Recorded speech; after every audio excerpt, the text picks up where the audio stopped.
Salam kerahiman. Hari ini 20 Februari, kita akan baca juga dari 3 nomor. 1092, 1094, dan 1123. Kita mulai ya. Dalam nama Bapa dan Putra dan Roh Kudus. Amin. 1092, 16 April 1937. Hari ini ketika keagungan Allah menyelubungi aku, jiwaku tahu bahwa Tuhan meskipun sangat agung, suka akan jiwa-jiwa yang rendah hati. Semakin rendah hati suatu jiwa, semakin senang Tuhan menghampiri jiwa itu. Dengan menyatukan diri erat-erat dengan jiwa itu, Tuhan mengangkat jiwa itu ke tahtanya sendiri. Berbahagialah jiwa yang dibela oleh Tuhan sendiri. Aku mengerti bahwa hanya cintalah yang bernilai. Cinta itu agung, tidak suatu karya pun dapat dibandingkan dengan satu karya cinta yang murni dari Allah. 1094, 17 April. Hari ini dalam kuliah katekese, aku mendapat peneguhan mengenai apa yang sudah cukup lama aku pahami dan aku hayati secara batin, yakni kalau suatu jiwa mengasihi Allah secara tulus dan bersatu erat dengannya, tidak ada suatu pun yang dapat mengganggu kehidupan batinnya, meskipun jiwa seperti itu hidup di tengah situasi lahiriah yang sulit. Bahkan di tengah kehancuran pun, jiwa itu dapat tetap murni dan tak bercacat. Sebab kasih Allah yang besar memberinya kekuatan untuk bertempur, dan secara istimewa, bahkan dengan cara yang ajaib, Allah juga melindungi jiwa yang mengasihinya secara tulus. 1123. Oh, betapa bahagianya merengkuh di dalam jiwa apa yang menurut ajaran gereja harus kita percayai. Ketika jiwaku membenamkan diri di dalam cinta, aku dapat memecahkan masalah-masalah yang paling rumit pun dengan mudah dan cepat. Hanya cinta yang dapat mengatasi tebing terjal dan puncak gunung. Hanya cinta. Sekali lagi, cinta. 16 April 1937.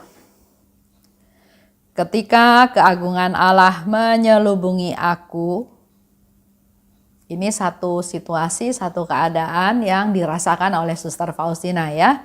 Jiwaku tahu, walau Tuhan sangat agung, tapi Dia suka akan jiwa yang rendah hati. Ini satu pencerahan, satu hal yang betul-betul diimani, diyakini oleh Suster Faustina. Walaupun Allah itu begitu agung, tapi Allah suka akan jiwa yang rendah hati. Semakin rendah hati suatu jiwa, semakin senang Tuhan menghampiri jiwa itu. Jadi masukan buat kita semua. Kalau kita ingin dihampiri oleh Tuhan, kita ingin disatukan atau didekati oleh Tuhan, mari kita jadi orang-orang yang rendah hati. Dan di diary yang lalu juga sudah disebutkan untuk menjadi rendah hati yang sejati, mari renungkan sengsaranya Tuhan. Dikatakan lebih lanjut, Tuhan mengangkat jiwa itu ke tahtanya sendiri. Jiwa-jiwa yang rendah hati akan diangkat oleh Tuhan sampai ke tahtanya sendiri. Bahkan di situ dikatakan lagi oleh Suster Faustina, berbahagialah jiwa yang dibela oleh Tuhan sendiri. Bukan sesama, bukan orang berpangkat, bukan orang berkuasa yang membela kita. Tapi yang membela kita adalah Tuhan sendiri. Dan dikatakan oleh Suster Faustina, berbahagialah jiwa yang dibela oleh Tuhan sendiri. Hanya cintalah yang bernilai. Penekanannya ya, apapun yang dilakukan dengan dasar cinta, walaupun hal itu sekecil apapun, itulah yang bernilai. Karena di sini dikatakan, kalau kita lakukan segala hal dengan dasar cinta, maka semuanya punya nilai karena cinta itu agung. Tidak ada satu karya pun dapat dibandingkan dengan karya cinta yang murni dari Allah. Allah melakukan banyak karya, semuanya atas dasar cinta. Keesokan harinya, 17 April, Suster Faustina dapat pengajaran. Kalau suatu jiwa mengasihi Allah dengan tulus dan bersatu erat dengannya, maka tidak ada sesuatu pun yang dapat mengganggu kehidupan batinnya. Ini menjadi satu hal juga buat kita semua ya. Kalau kita mencintai Allah dengan tulus, maka kita nggak perlu takut akan gangguan apapun dalam kehidupan ini. Pandemi, kegagalan, kesusahan, penderitaan, penyakit. Kalau kita mengasihi Allah dengan tulus, kita nggak perlu takut itu semua. Tidak akan mengganggu batinnya. Meskipun jiwa itu hidup di tengah situasi lahiriah yang sulit ya, tadi dipertegas. Walaupun hidup di situasi yang sulit, bahkan katanya di tengah kehancuran pun, jiwa itu tetap murni dan tidak bercacat kalau kita punya kasih pada Allah yang tulus. Jadi situasi, suasana, masalah sekitar kita bisa saja terjadi hal-hal yang di luar dari apa yang kita ingini.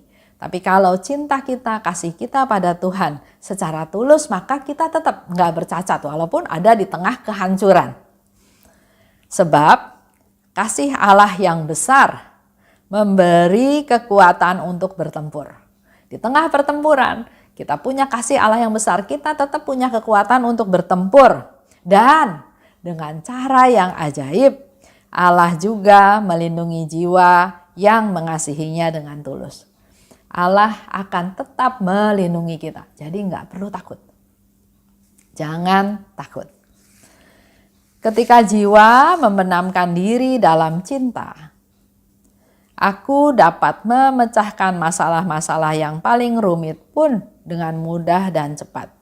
Ini sharing Suster Faustina memberikan satu rahasia kepada kita. Mari kita benamkan diri kita dalam cinta. Kalau kita membenamkan diri dalam cinta, yang ada hanya adalah cinta, yang ada adalah kasih. Nggak ada dendam, nggak ada menghakimi, nggak ada curiga, nggak ada khawatir. Yang ada hanya cinta. Kita benamkan diri kita dalam cinta, maka Suster Faustina katakan hal-hal yang masalah yang sangat rumit pun dia dapat menyelesaikannya dengan mudah dan cepat. Kita coba ya, kita coba jangan melakukan metode yang lama, tapi mari kita belajar dari Suster Faustina. Benamkan diri dalam cinta, hidup dalam kasih, selalu bersyukur, mengasihi, dan itu gali terus. Rasa syukur itu, syukur Tuhan, terima kasih atas kesehatan, terima kasih atas keluarga yang berantakan dalam tanda kutip. Semuanya kita syukuri. Kita hidup dalam cinta, maka masalah-masalah yang sangat sulit pun akan diurai, akan diselesaikan dengan mudah dan cepat. Hanya cinta yang dapat mengatasi tebing terjal. Kita bayangin ya, tebing terjal. Susah kan dicapai. Tapi dengan cinta kita bisa mencapai hal tersebut. Begitu pula puncak gunung. Harus ada tenaga, harus ada spirit, harus ada persiapan, harus punya tenaga yang cukup, yang sehat, yang kuat, dan pengetahuan untuk sampai ke puncak gunung. Tapi dengan dasar cinta, kita bisa sampai ke puncak gunung. Dikatakan hanya cinta. Sekali lagi, hanya cinta. Itu yang bisa mengatasi segala hal yang ada di dunia ini. Dalam menghadapi kerasnya hidup, masa depan yang gak pasti ya, sampai sekarang gak tahu pandemi sampai kapan. Memang ada vaksin, tapi vaksin pun masih ada uji coba, masih ada kegagalan. Masih ada batasan-batasan, ada yang bisa terima, ada yang belum bisa terima. Juga mungkin kita sekarang ada masalah dalam keluarga kita masing-masing. Ada sakit penyakit yang terus merongrong kita. Juga ada banyak masalah-masalah yang sekarang kita hadapi. Karena memang hidup di dunia ini adalah hidup perjuangan, perziarahan dalam perjalanan menuju rumah Bapa. Mari kita sekarang fokus semuanya diatasi dengan cinta. Mengasihi Tuhan, Tuhan akan memberikan cintanya pada kita, akan memberikan kasihnya pada kita, sehingga kita bisa bersyukur atas segala hal yang terjadi, dan dengan demikian maka kita akan dimudahkan untuk bisa mengatasi masalah-masalah yang rumit sekalipun. Bahkan Suster Faustina katakan, dapat diatasi dengan cepat dan mudah. Kita coba ya praktekkan dalam hidup kita sehari-hari. apapun yang kita alami, kita dasari semuanya dengan cinta. Kalau kita nggak punya cinta yang cukup besar, minta cintanya Tuhan. Supaya Tuhan mencintai saya, melimpahkan kasih-Nya, dan kita mampu terus bersyukur dalam segala hal. Dalam susah dan senang, dalam sakit dan sehat, dalam segala hal kita bisa bersyukur. Maka nggak ada masalah yang nggak bisa diatasi. Itu aja, kita tutup ya. Dalam nama Bapa dan Putra dan Roh Kudus. Amin. Oh luka kerahiman, oh hati Yesus, sembunyikanlah aku di dalam lubuk hatimu. Laksana satu tetes darahmu sendiri. Dan jangan biarkan aku terlepas dari situ selama-lamanya. Kurunglah aku di dalam lubuk hatimu, dan ajarlah aku mencintai Engkau. Tuhan, mampukan aku memahami sepenuhnya siapa dirimu. Bawalah aku masuk ke dalam rengkuhan mesra-Mu, sejauh itu dapat ditanggung oleh kodrat insani. Amin. Dalam nama Bapa dan Putra dan Roh Kudus. Amin. Salam kerahiman.